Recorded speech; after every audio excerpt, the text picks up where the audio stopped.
Thanks to RAI for conducting this very awesome session.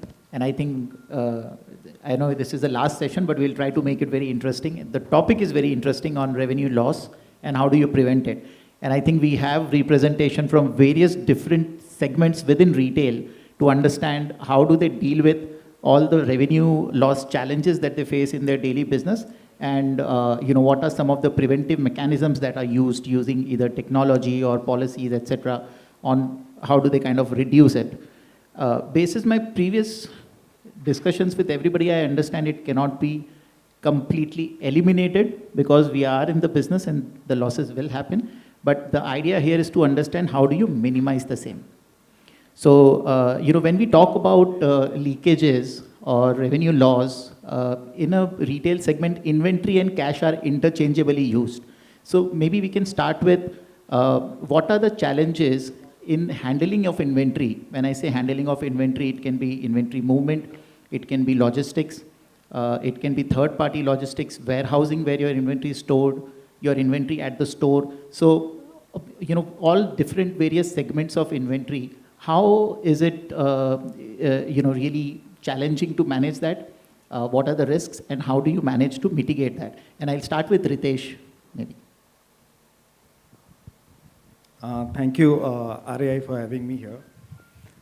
Basically, when we talk about loss prevention or loss in the stores, it happens primarily in two factors. One is an internal, one is an external. So primarily the loss happens about 70-75% through an internal factor, and primarily, as you mentioned, about the inventory and cash. So inventory is a key.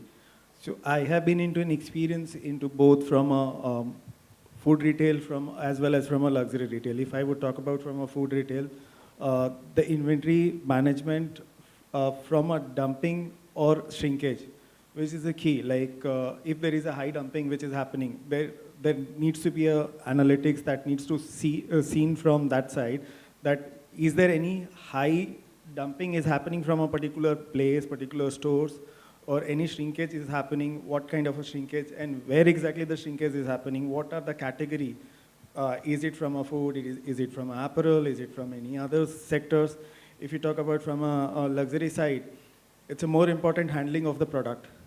If the product is being handled properly, the scratches is not coming in. If anything is happening and scratches is happening on the product, then it is completely a non-sellable and it will lost to the company, or it has to be repaired. Managing the proper inventory at the proper store so that the cash cycle is also being maintained. So these are the few comments that I leave it. So I think analytics and trending gives you a fair bit of understanding in terms of where is it getting, where the losses are coming from in an inventory, and then how do you manage the same. So I think Ritesh represents more from a luxury segment. Why don't we hear from you, Jashan, how you represent more of a diversified industry in retails and deal with thousands of SKUs. So dealing with high volumes of inventory is a larger challenge for you. Yeah. So first of all, good evening, everyone. So yes, as you rightly said, so the more number of SKUs or more number of products you have, the more prone to the risk you are while dealing with the inventory in case you do not have particular processes in place, how you deal with the inventory. So if we talk about the examples, then be it mainly from the warehouses, when you have your own plant from where the inventory is coming to a particular warehouse, or even the transfer between the warehouses, that is where you always find some shortages, some damages. You of course have to live with it. You cannot eliminate it, as you said, the very first thing. However, the data analytics or the trend movement is something which you can, have a tighter control on and see if there is a continuous, continuous repetition of damages from a particular warehouse, from a particular point, then that is where, it gives you a trigger that you need to find out. However, if those are the indicators, if you do not follow, then that could lead to a higher revenue loss, and the number could increase. So that is the very first point in where it could trigger. The second point, which I would also say from the warehousing perspective, is what are the internal processes followed. Say a very basic, thing is, if you do not follow FIFO methodology, right? So if you do not follow FIFO methodology, it's always, because from sales perspective, it is always easier to sell a fresh product rather than a product which is little bit older as compared to the newer one. And given a choice to salespeople, of course, they will always pick up the fresh product rather than the a bit older one. So FIFO has to be in place, or else at the end of the day, the company would end up liquidating the stock with some discounts, or even at the bitter price or half price, or so that is definitely a direct loss to the company in terms of revenue. So yes, data analytics is something which is very crucial in identifying this, working proactively onto this to identify and stop to a decent level, I would say. And how about managing third-party warehouses, and what are some of the risks of inventory when you're working with them? So, because from Welspun perspective, when I say we have been working with 3PLs as well, and we have been working with some warehouses which are with us from the start, again, not taking the names, but some have really good systems in place. However, some have the capacity to manage the inventory without the systems as well in place, and that is where we are still working with them. But there's a lot of difference, and why we are moving towards more system oriented is, again, linking back to the previous point, that when there is a report of shortage from a warehouse which is very much system oriented, that itself is a trigger that there is something wrong happening, because the system is such. I'll give you an example that even if there is one particular piece, not just missing, if the PO says color is white and the piece reached is say blue color, then also the warehouse will report it. So at such level of check, if I am getting a report of shortage from that, then that really is hard to digest. So that is where a trigger comes that there is something happening which I need to investigate further. And there could be other, warehouse which I said they are not much system oriented, or maybe they do not have the latest system in place. However, they are still very much efficient in managing the inventory when it comes, to mainly the season time. How do you inward? How do you outward? How do you manage the seasonality impact? So you need to work differently with both the set of partners. So once, if I say a technology oriented warehouse, you can have a high level approach because the systems, the KPIs, the inventory cycle count and all those things are in place. However, when it comes to the other side of it, you need to get a bit involved. You need to be visiting them on a regular basis as compared to the other warehouse. And that is how you yourself have to be a bit of, proactive on that. What could be the thing Putting that is better managed. controls, you mean? Yeah, because of course, at the end of the day, the warehouse which have better systems, the cost is comparatively more, and the other warehouse you will have. So if you really need to work on the cost as well and need to have the luxury of system as well, you need to pick and choose where do you want to keep it up. Excellent. Yeah. I think now maybe can we hear from you, Punit? You deal with a different challenge when it comes to inventory, because in your case, inventory is not outdated, it is expired. It is a perishable product in a QSR chain. So for them, the problem is, maybe slow moving or first in, first out. But for you, it is a completely different challenge. So maybe what are some of the inventory challenges that you face which may lead to revenue leakage? Thank you, Vinay. You started with the right tone that the industry in which we operate, there are certain inherent risks which you cannot eliminate, but you can control.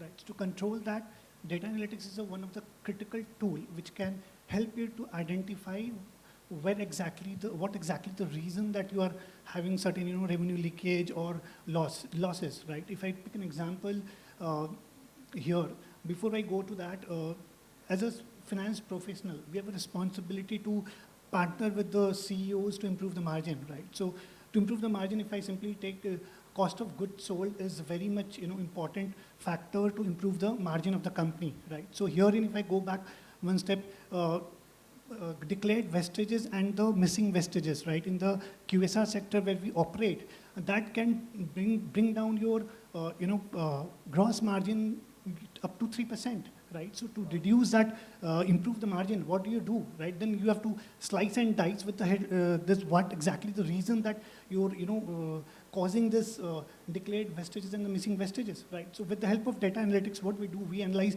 what is the declared wastages and what is the missing wastage percentage, right? So that once the identification is done, then you can build a process around how do you curtail that and how do you minimize that, right? So declared vestige, as you picked up the point, the expired product, right? So if you don't have the right process or the leveraging the technology, how do we minimize the expired product? You need to have a, like, built up a system, that auto replenishment system, right?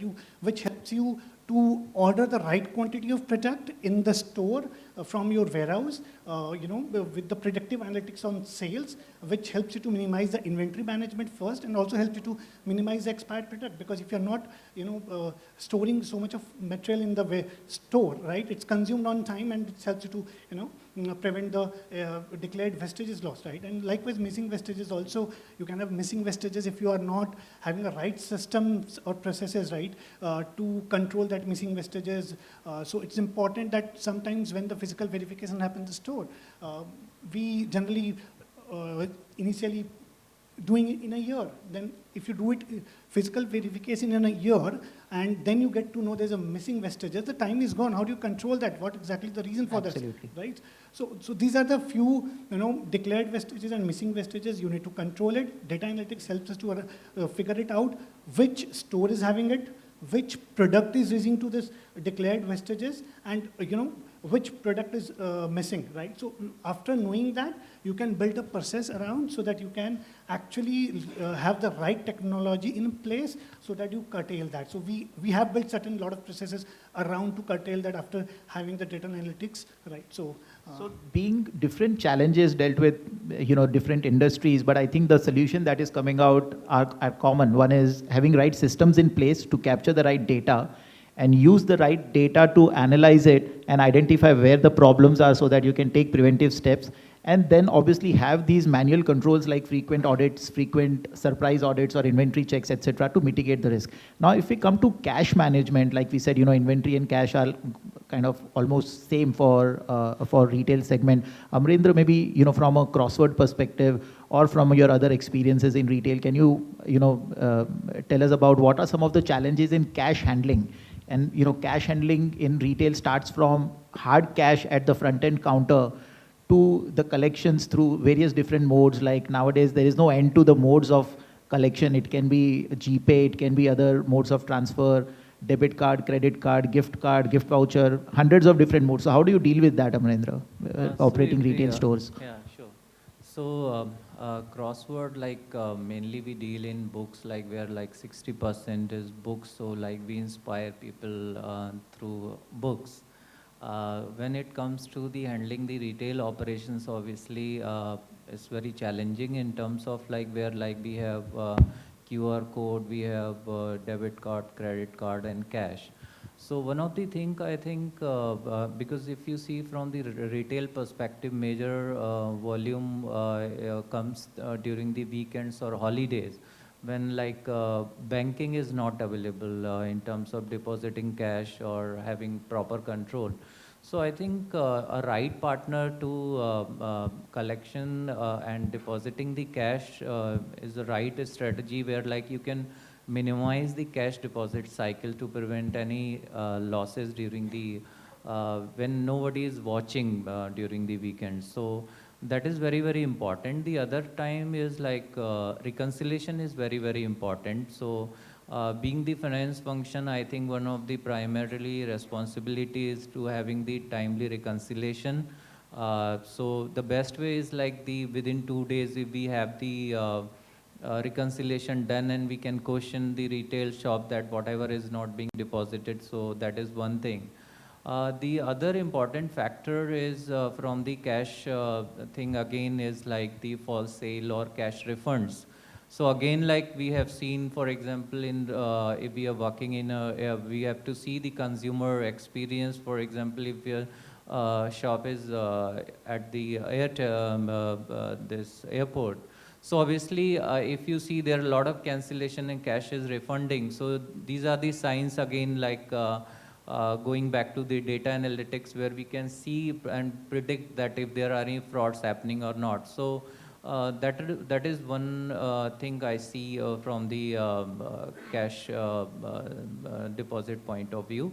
Other things, obviously, QR code and all those things, technology. Now there are so many players in the market which they can help in automate your entire process and reconciliation. So rather than doing a manual reconciliation, again it comes back to the technology where you have those signs and reconciliation done through technology in real-time basis. So that is one of the critical factor, I would say, which will contribute in preventing any losses. Again, it will come back to the SOPs at the company level. What are the SOPs in terms of like in different things we have been doing at the back end, the time limit like discounts can be given and all those things. I think processes play a critical role there. So in addition to data analytics, I think having the right processes Yeah. on cash handling and cash management plus reconciliation is the answer, Yes. right? Any working capital issues which leads to revenue leakages when there is a delay in cash collection or handling and, you know? Obviously, like, see, the entire cash collection strategy comes back to the working capital management. Faster is the collection, better is the working capital. Which is where you said partnering with the right CMS Right, agency CMS and agency. using the right tools for a faster reconciliation gives you a better advantage. Yes, and obviously, like, if we are working in retail, so like, see, we have the we are now cashing the merchandise immediately at the counter, so that is the best thing. So if the collection is faster, even one day, like, we can save a lot of finance cost, like if we are leveraging the low borrowing capital and all. Even one day can save a lot of money on an annual basis. So. Thank you. Thanks. So I think just moving to Asha, you would have similar challenges, you know, like Amrendraa. However, you might have more challenges because you represent a brand and it's a fashion retail brand. And I think you sell through multiple platforms as well. So the collection issue or cash handling issue is not just at the POS counter, but through multiple channels, multiple platforms. So how do you manage that, and what are some other challenges that you face in your business, and how do you tackle with them when it comes to cash? Sure. Good evening, everyone. So Baggit per se is currently, apart from the cash, doing the sale at the EBO, the challenges are pretty similar and our actions and the SOPs are pretty similar to what Amrendraa mentioned. But I would like to cover more from the online perspective. Online gradually has become more and more complex. So we are present on almost all the platforms, all the marketplace platforms. And selling on the marketplace platforms is day by day complex because every 24 hours, the status of the consumer, whether he's returning the goods or he's accepting the goods, is changing. So for example, he has placed an order for 3 pieces of the product, 1,500 rupees each, 4,500, that's the one order. Now from the time he places an order, even before the product has left my premises or the warehouse, it's very much possible that he has cancelled the order. It is simple at this stage, it is still simpler and I can manage this status. Let's take a scenario, the product has left the warehouse and now he cancels it. The product is in transit, now there is a status of sales return. Let's take a third scenario. The product has left, it has reached his residence, now he wants to accept only 1 and return 2. Now, this entire complexity in e-commerce makes the realization far more complex. In addition to that, the consumer has an option to return after 30 days. So just imagine what is the time cycle for me to monitor that product, 3 pieces, 1,500 rupees each, after 45 days come to a status and come to know whether I'm going to get money or not. Now that entire tracking of the order becomes more and more complex unless you have the data analytics in place and tracking of the order at each level. Right. Thanks, Asha. I think everybody here was hearing from a consumer perspective, and they were feeling the pain. Next time they order Baggit online, they'll remember what Asha said. But I think very well said, Asha, dealing with these online platforms and tracking the inventory. So here I think you have covered cash and inventory both very well, because, you know, almost your inventory is on the road for most the time. 60 days. Yeah. For 60 days, I do not know whether I'm going to get the money or going to get the inventory back. Yeah, so it's a very good example. But again, what are some of the things that you proactively do to... Yeah, so basically, there are tools in the market. The very fact that the marketplace platforms have evolved, there are the tools also have evolved. So there are the aggregators. The concept of aggregator is there is one aggregator who's integrated with all the marketplace platforms. And that tool is integrated with our ERP system to give us the status of each order ID. Where does each order ID sit? Whether there are minimum 10 to 12 status for each order. Initiated return, at warehouse, at logistics partners warehouse, it's about to get delivered to our warehouse. So there are 18 status that we monitor through this tool. Brown tape is one, which we have implemented. There are many such tools available in the market. But having said that, is that the right answer and have we achieved it? Answer is no. I mean, there is a lot more to evolve in this setup.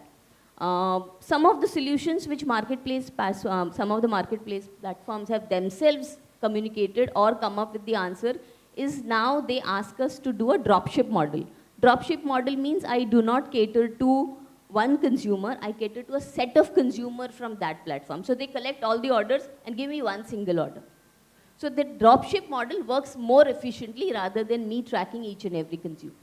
But that increases the TAT of delivery. Yeah. So no, we are given anyways 24 hours.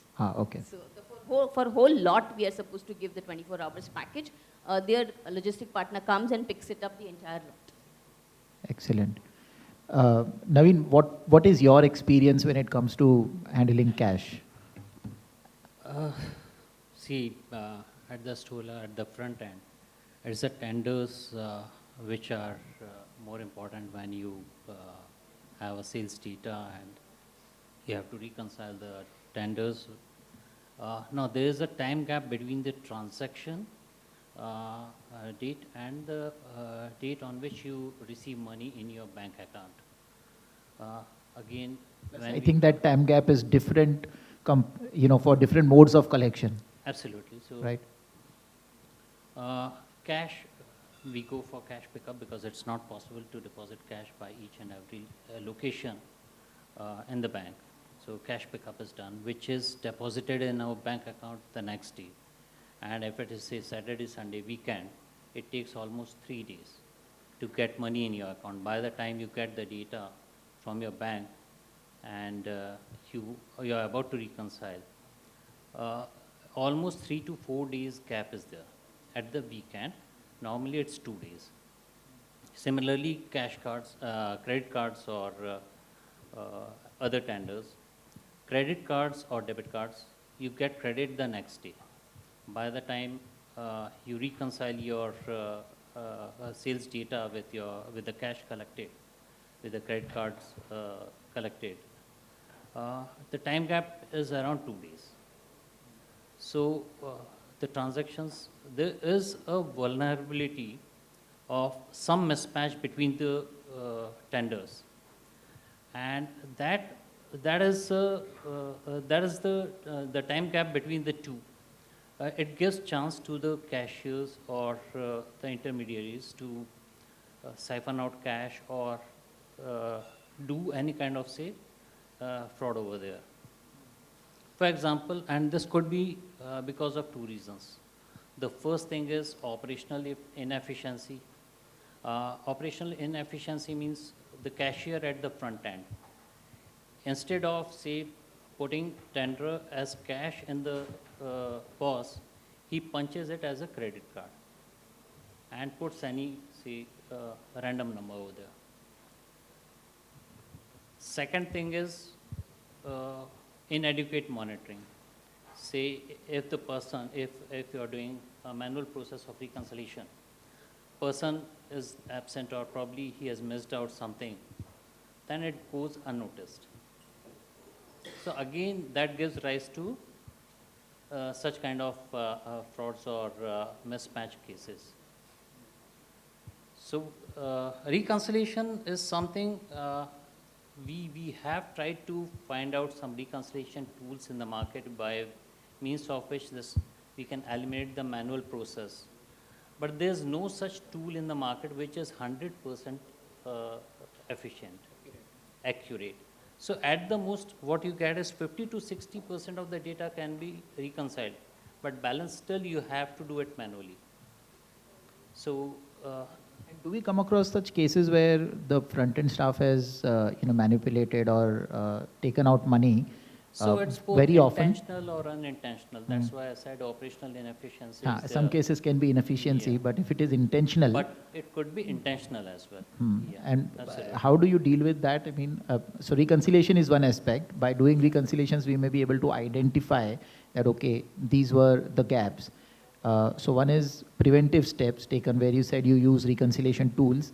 And again, we can use the point of sale data to perform data analytics like we all discussed, identify if there are, random credit card numbers being entered in certain sale transactions, or something looks very different from a trend analysis to identify which POS, which store, where are more usually putting these kind of inaccurate The data. stores which do a lot of mismatches, the frequency Correct. is high. So then you can So keep those those kind of- stores more under monitor or under surprise audits to identify such cases.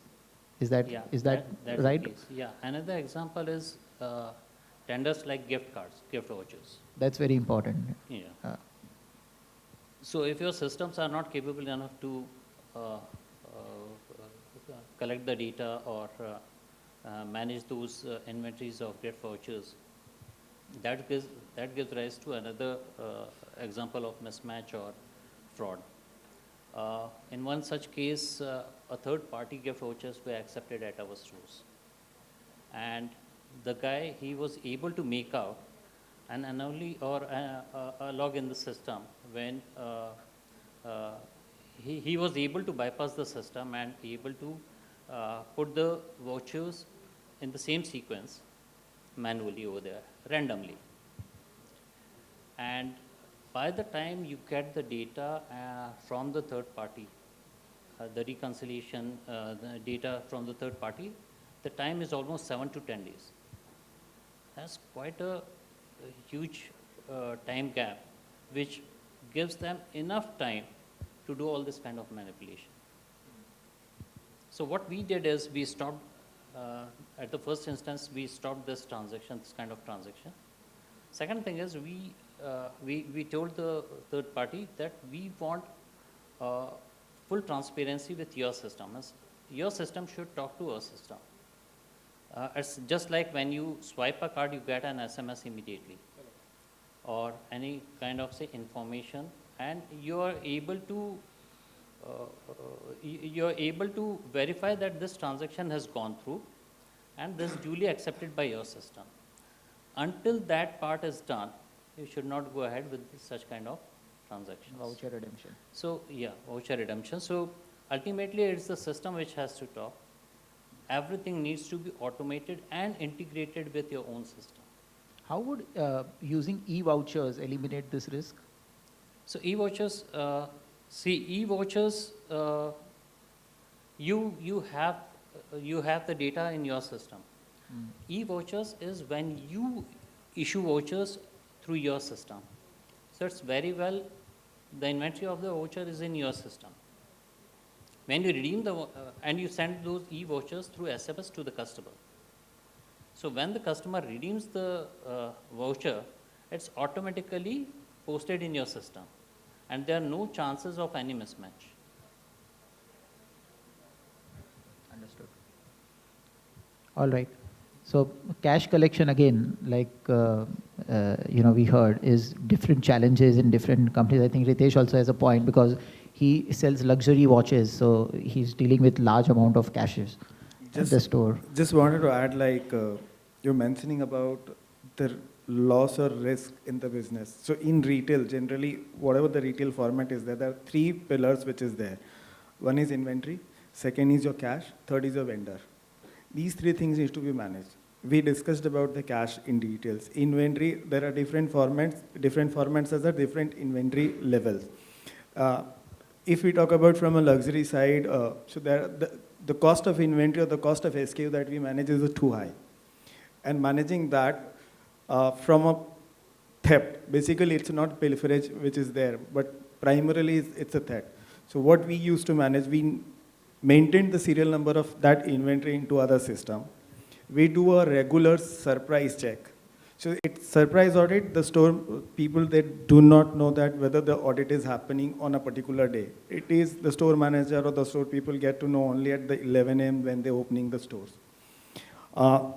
Second, whenever, if they need to do any discount of an inventory, a discount at the time of billing, that has to be a proper checks and balances. The store person cannot do the discounting. It has to go through a proper channel of approval. Next is on the revenue billing. There should not be any delay in invoicing, because delay in invoicing can be a pilferage of cash. So that also been taken care through a surprise audit. Next is on the mystery shopping. We do many a mystery shopping where it is not only from a cash or audit, it is about the experience that we check from a customer side. If a customer walks into a store, how he has been taken care in the store, whether he has been greeted at the beginning or he has been see off at the end, and what was the experience that he got. What kind of the display, what has been made into the store, the product display, it has been proper. The customer has been explained properly about the configuration or the specification of the product. Was he satisfied or not satisfied? Has this been explained properly and to the satisfaction of the customer? So those are the things needs to be managed. Coming back to from a vendor. So vendor is very key, because those are the partner in growth for retail. And most of the time you have a discussion or negotiation with a vendor from a payment terms, whether it is from a managing, if you are into SOR model, then managing their inventory properly, because it's a partner. If you do not partnering well with the vendor, then it might be a pilferage and the loss of reputation as well as loss of relationship. Our business primarily in the luxury is work primarily on the relationship, because it's a brand from Switzerland who works on the relationship. If there is any question in relationship, you will lose out the distributionship of the brand. Reconciliation, now coming back to reconciliation, is very key, because there are the sell. When you do a sell of a quantity, secondary sell, there is an associated margin that you get from a brands. If you do not do a proper reconciliation, if that has been lose out, then you might miss out the revenue. So those are the very key, whether it is from a luxury, if we talk about from any other, whether it is from a food, whether it is from a apparel, electrical, everywhere there is a reconciliation of a vendor where you have a back margin. There are sometimes you have a promotion run in the stores. During any promotion season, most of the promotion is being funded by the brands. If you do not have a proper data, you might lose out the revenue. So those are the things needs to be watched out for. Thank you so much, Ritesh. Now, quickly moving to how do you manage pricing, because a wrong pricing or a pricing decided by the business not getting replicated in the systems, these kind of issues may really have a high impact on your revenue loss or a potential revenue loss, because then you might be ending up selling a 100 rupee item at 80 rupees to a wrong customer. So how do you manage that, Jashan? Maybe just because you handle thousands of SKUs, I'm sure managing the pricing master in the system and constant updation of the same must be a challenge for you.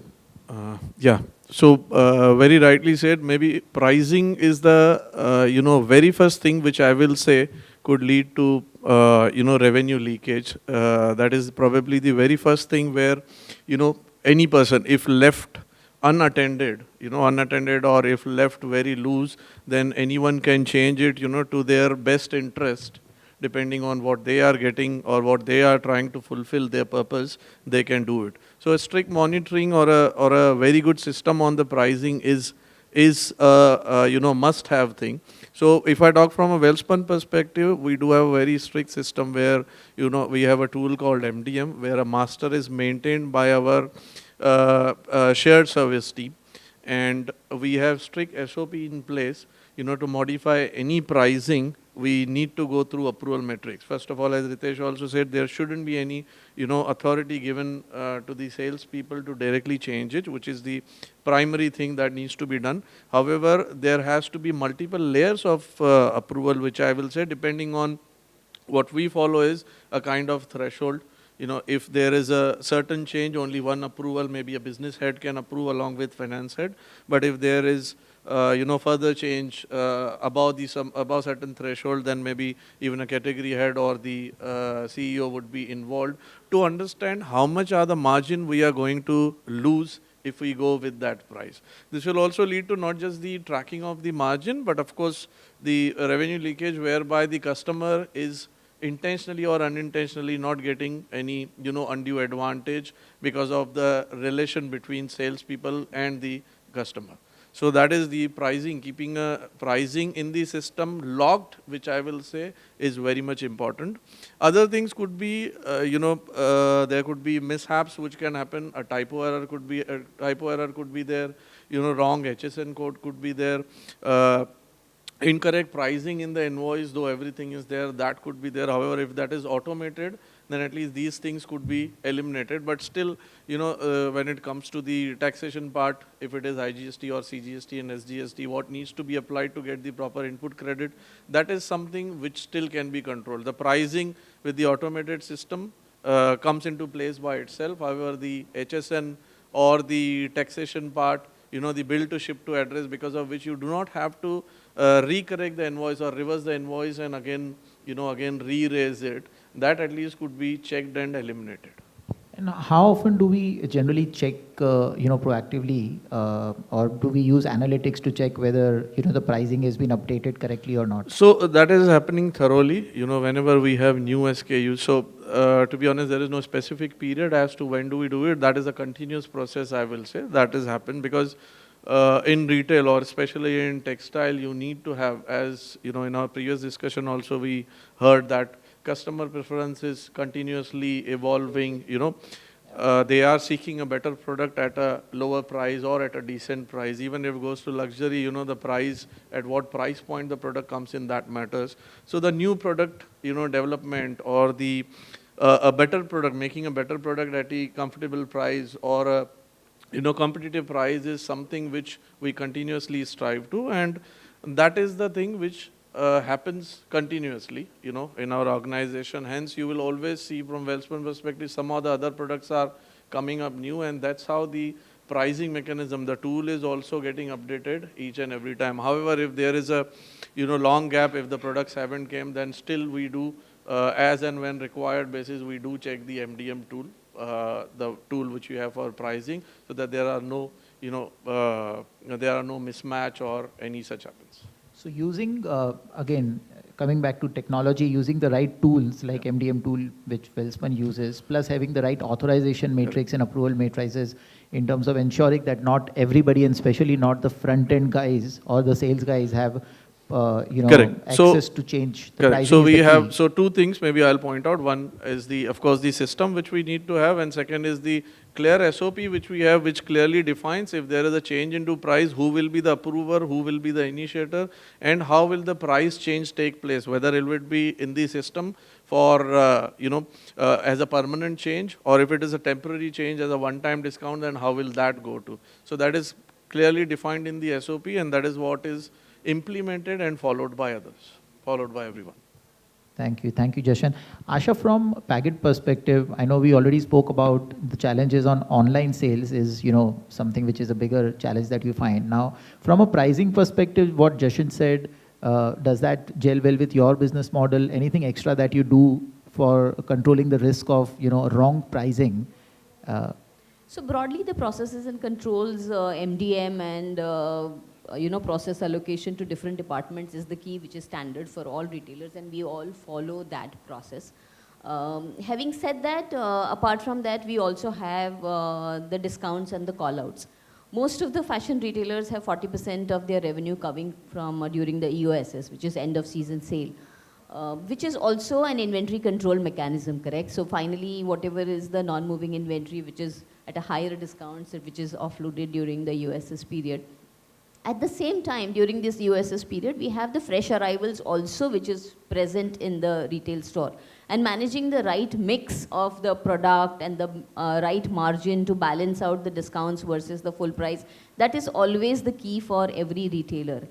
Having said that, the Consumer Protection Act also tells that the consumer should get the discount what is communicated. So there should not be any, lesser discount than what it is communicated to the final consumer. in giving all this perspective, it is very, very important that what business is thinking in terms of a discount and what IT team is implementing in the final offer is right. And finance team is the fulcrum of the center point, which can actually check and verify what business team is planning to give and what IT is actually implementing. For example, if I say buy one, get one. Buy one, get one is only for EOSS products, which is end of season sale. That does not apply to fresh arrivals in the store. By any chance, if the discount offers are applied to the fresh arrivals, the discounts would go for a toss and the margin would go for a toss. So it's very, very critical to finance function to ensure that the margins are rightly populated and integrated in the system. And that is what we follow within Baggit, that all the combination permutation at the store level is checked thoroughly before a rollout happens. So there is a proper rollout plan for end of season sale. And how do you handle returns in that sense? I mean, during the end of season sale, the sale volumes goes up, and so is the returns, right? So, and managing pricing again for the return goods, and then by the time if the sale is over, I mean, what are some of those challenges and how do you manage that? Because there are chances of higher revenue leakages in those cases or inventory pilferage in those cases. So as far as the offline is concerned, it's not much of a complex because we have the invoice correlation, the invoice under which the particular product is sold and that under which we are taking the return.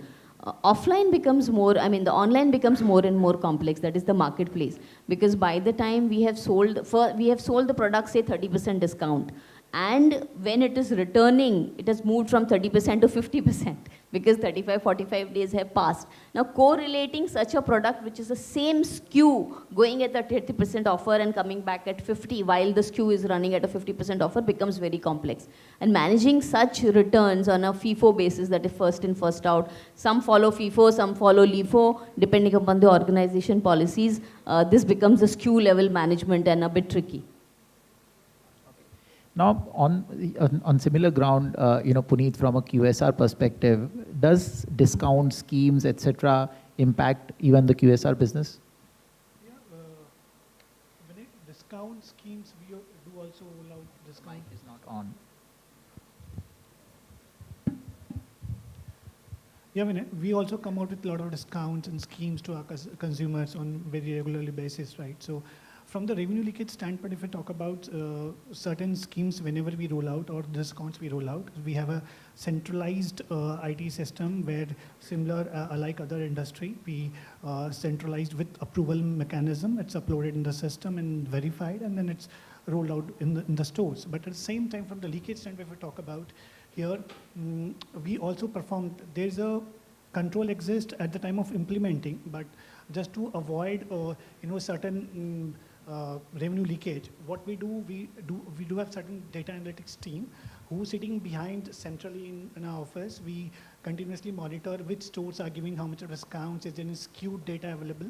So basis that data analytics, we try to find out if there is any store or any product or any store is giving significantly higher discounts and the sold prior revenue mix, what was there earlier, products mix, what was earlier and what is changing now. Basis that with the skewed data, we try to find out what if there is an anomaly exists to find out those gap, right? And also there are certain discounts, not even in the scheme period, we also give certain discounts to the customers, right? So certain empowerment is given to the store manager, right, to give the discount. So we also do monitor that whether discounts which are given by certain stores which are skewed, so that we can analyze, because these are the inherent risk in the industry in which we operate, right? And accordingly find out, and we try to then further investigate those stores so that we can minimize this kind of pilferage. And just to coming back one point which I would like to more importantly, when we talked about conversion of sales to cash, tender reconciliation and deductive control, right? So here one point which I wanted to highlight here is we also focus on preventive control, right? How do we do that? Because we try to integrate all the tenders, because suppose if my orders are coming from my aggregator partner, store teams are not allowed to close the check in any other tender, right? So it helps, or all the EDC, the payment,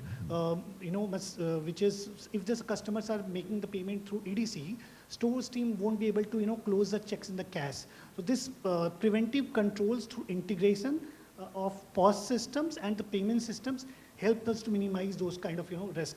And at the back end, we do have a data analytics team who continuously monitors where such kind of void transactions there is happening, right? So which stores are having most of the void transactions, so that we can analyze, and then we have a separate team who does surprise store audit, pass on that information to those team, and then they go and do the surprise audit to find out if there's any there's a gaps exist in the store, so that we fix those revenue leakage in centralized and team which helps to maximize the revenue for the company.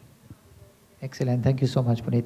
Coming back to you, Jashan, again, since you manage so many SKUs, and you deal with sort of your dealers, etc. How does samples that you use for either for display or for introducing your new SKUs or new products to the market create a challenge for you? Because I understand in some of these segments, handling the samples in the system and physically and getting them back kind of creates issues. Yeah. So Vinay, sampling in our business, especially in the sales and distribution model where we have, and just to give, so this, when I'm talking about, I'm talking from two business perspective, which I handle. One is the textile and other one is the flooring.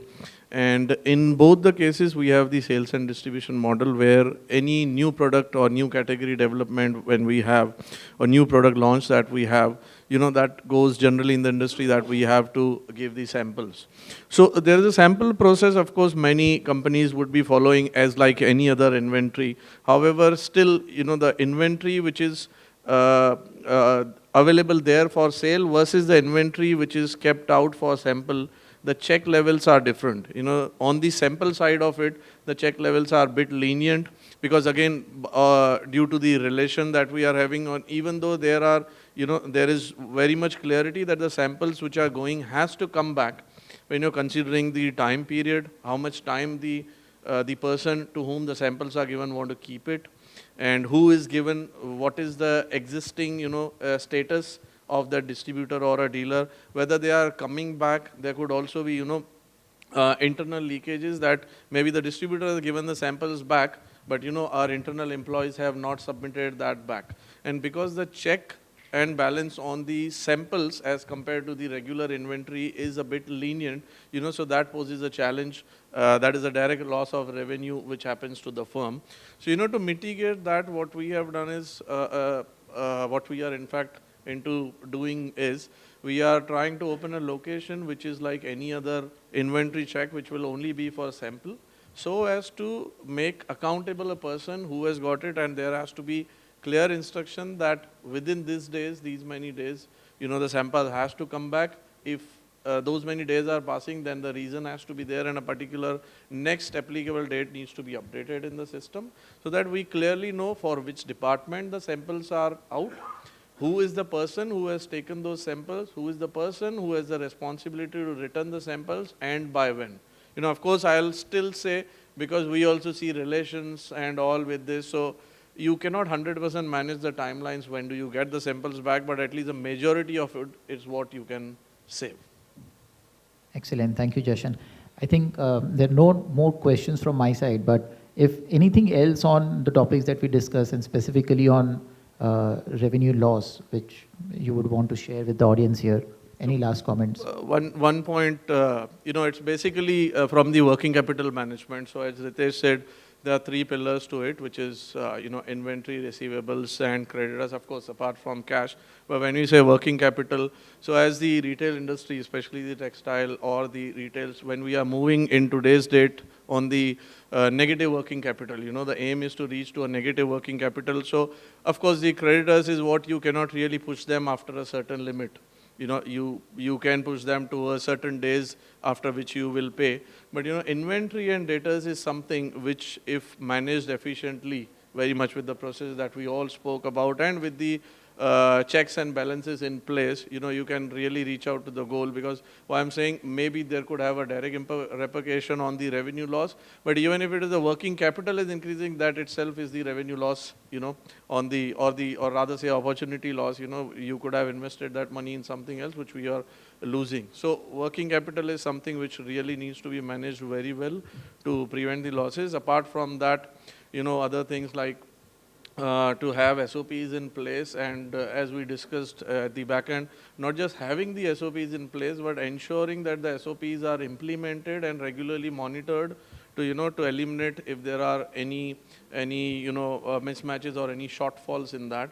That I think will play a major role in minimizing the revenue. So ensuring leakages. that the SOPs or the best guidelines, etc., put in place are operating. So Yes. regularly auditing or making part of your internal audit programs, Correct. or conducting special audits, I think is recommended to ensure that whatever you're putting in place as SOPs are implemented, and only then you'll be able to prevent those losses. Exactly. Last point. How does something like, so we talk about operational inefficiencies and intentional problems which lead to revenue leakages. How do you think whistleblowing program, having a right kind of a whistleblowing policy and implementing it to the nth level in your organization, where even a blue-collared employee can come up and blow the whistle or complain, or even your vendors get access to the same portal where they can raise a complaint? How do you think that kind of a program can help you prevent revenue losses? So whistleblower is a very, very, not just very, it's an excellent program. I would really recommend that every organization, I'm sure most of the organization do have it, but if anyone doesn't have, that's the first thing the organization should have in place, because that, gives a sense of belongingness to each and every employee, and a sense of, a feeling of freedom of speech that they can do. And that is what in return, that helps the organization as well, because many of the cases what we have seen are not identified by regular process checks or the audits, however by the whistleblower policy. When it is kept anonymous, they get the freedom to speak about something which is not happening right and which is in the best interest of the organization, and that is where both the things merge and a fruitful outcome is seen. Thank you, Jashan. Any further comments on whistleblowing policy? Anybody wants to make? Whistleblower is basically, so it's basically a transparency in the business. So how you build your transparency in the business, so when you make this policy effective in the organization and it goes to the nth level, like as you mentioned about the blue collar. So if they have access to everyone, it's a free to speak. They'll come up and it will be transparent to the organization, and then you can manage things very well. If there is a retaliation, if there would be any sense of a retaliation that they feel, then definitely the policy is not going to work. So this has to be make it such a way that the employee or whoever vendor or partners, whoever is working, they has to feel comfortable when they're raising in their comments or points to the management.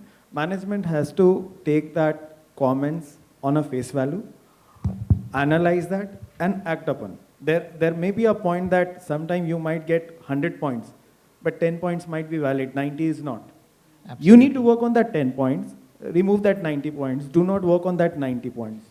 A good point, Ritesh. I think it is very important to value your whistleblowers, because they are raising voice for your interest, in your interest, taking risk on themselves. So retaliation is actually not allowed. It is illegal.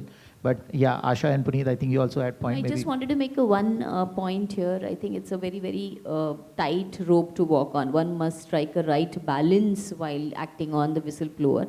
And in my vast experiences, I have also seen, the cases which have come to highlight where have been completely untrue, revenge against one another as an employee. So the senior management team has to be very cautious of how they are handling and what kind of a filtration and the background verifications that they're doing while handling such cases. Absolutely, Asha. In fact, a lot of whistleblowing platforms, there are a lot of external consultants that you can use on managing your whistleblowing program.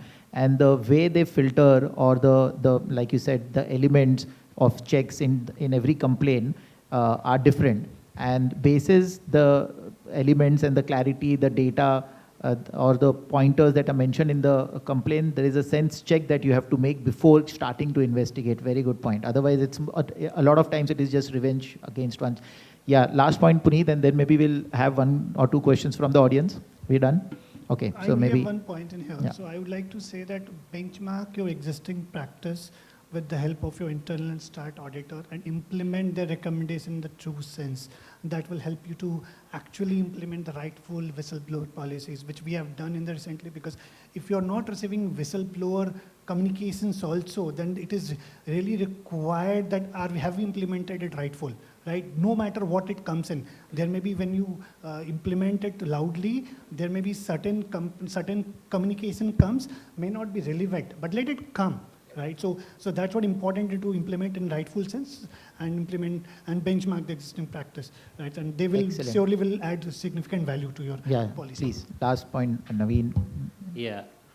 So after all, see, to mitigate this risk of all the frauds and everything, I think insurance is something which is essential for every organization.